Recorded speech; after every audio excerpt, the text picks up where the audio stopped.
අපි අද මස්රූම් ෆ්‍රයි කරන්න තමයි යන්නේ. ඉතින් මම මෙන්න මේ වගේ කඩෙන් ගත්ත මස්රූම් පැකට් එකක් අරගෙන ඇවිල්ලා තියෙනවා. ඉතින් ඔයාලා කඩින් මස්රූම් ගනිද්දි මේකේ මේ ඩේට්ස් ඔක්කොම බලලා ගන්න. ඉතින් මෙන්න මේ වගේ මම දැන් මේ ටික හොදගෙන චූටි කෑලි වලට කඩා ගන්න තමයි යන්නේ.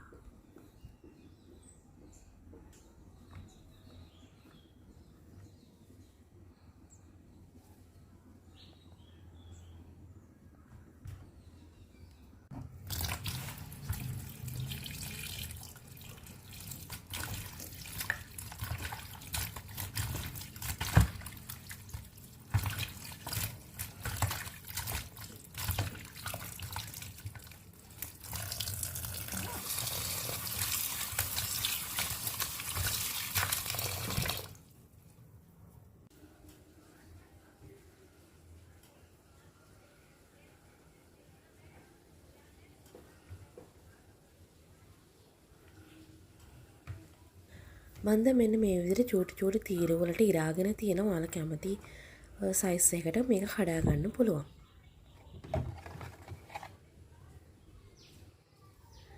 ඊට පස්සේ මම මේකට දාගන්නවා ලුණු කුඩු ටිකක්, මිරිස් කුඩු ටිකක්, ඒ වගේම කහ කුඩු ටිකක් දාලා මේක හොඳට කලවම් කරගන්න.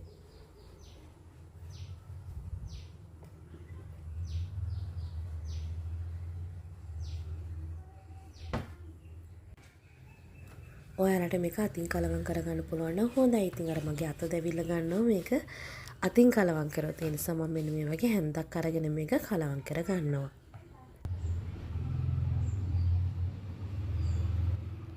කලවම් කරගත්තට පස්සේ මෙන්න මේ වගේ තමයි තියෙන්නේ. දැන් අපිට ඕනේ සුදු ලුණු ටිකක් පොඩි කරගෙන ඊට පස්සේ ලොකු ලුණු ගෙඩියක් වගේ කපලා කොච්චි ගන්න පුළුවන්, නැත්නම් අමු මිරිස් ගන්න පුළුවන්, රම්පේ කරපිංචක්, කුරුදු කෑල්ලක්, මෙන්න මේ දේවල් ඕනේ වෙනවා. ඊට පස්සේ මම පෑන් එකකට ගොඩාක් තෙල් දාගන්නේ නැහැ, ටිකක් වෙන තෙල් දාගන්නවා. ඊට පස්සේ මේකට අබෑටි ටිකකුත් දාගෙන ඒක පුපුරනකොට අර අපි ලෑස්ති කරගත්ත ලුණු සුදු ලුණු කොච්චි නැත්නම් අමු මිරිස්, රම්පේ කරපිංචා, කුරුදු කෑල්ල මේවා දාලා හොඳට ටෙම්පරාදු කරගන්නවා.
දැන් මේක ටිකක් ටෙම්පරාදු වෙලා තියෙන්නේ.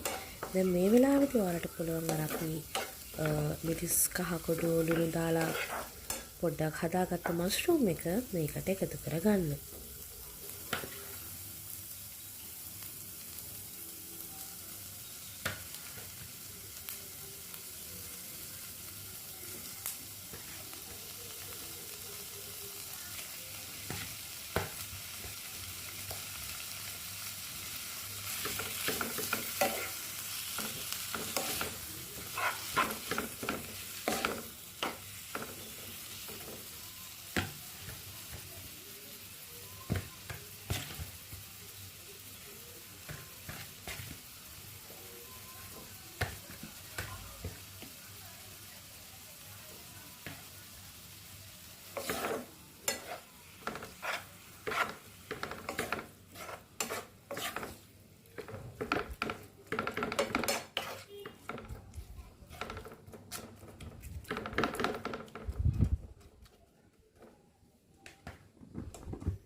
මේ ටික හොඳට කලවම් කරගෙන මෙන්න මේ විදිහට හොඳට ගින්දර සාමාන්‍ය ප්‍රමාණයට තියාගන්න. ඊට පස්සේ අපි ලුණු දාගත්තේ අර මෂ්රූම් එකට විතරයිනේ. දැන් බලලා අවශ්‍ය විදිහට මේකට ලුණු දාගන්න. ලුණු වැඩි කරගන්න එපා.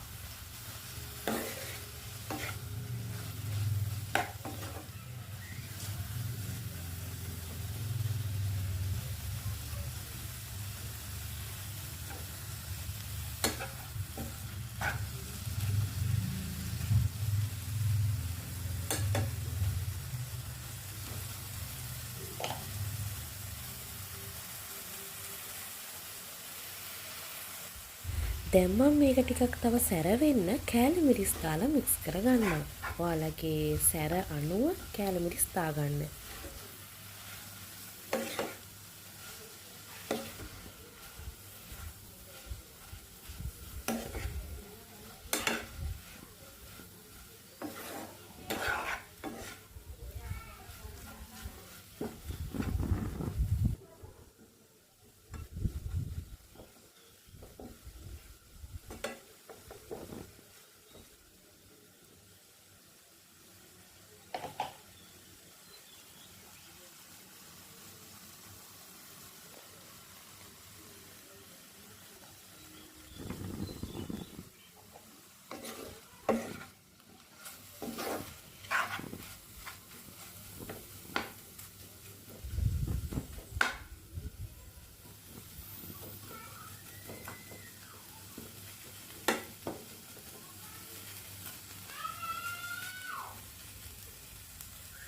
දැම්ම තව ටිකක් මේක හොඳට සෙට් වෙන්න ඕන නිසා මේක වහලා විනාඩි 5ක් 6ක් වගේ තියාගන්නවා.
ඔන්න අපි අපේ මෂ්රූම් එක හදාගෙන ඉවරයි. ඉතින් මේක හරිම රසයි.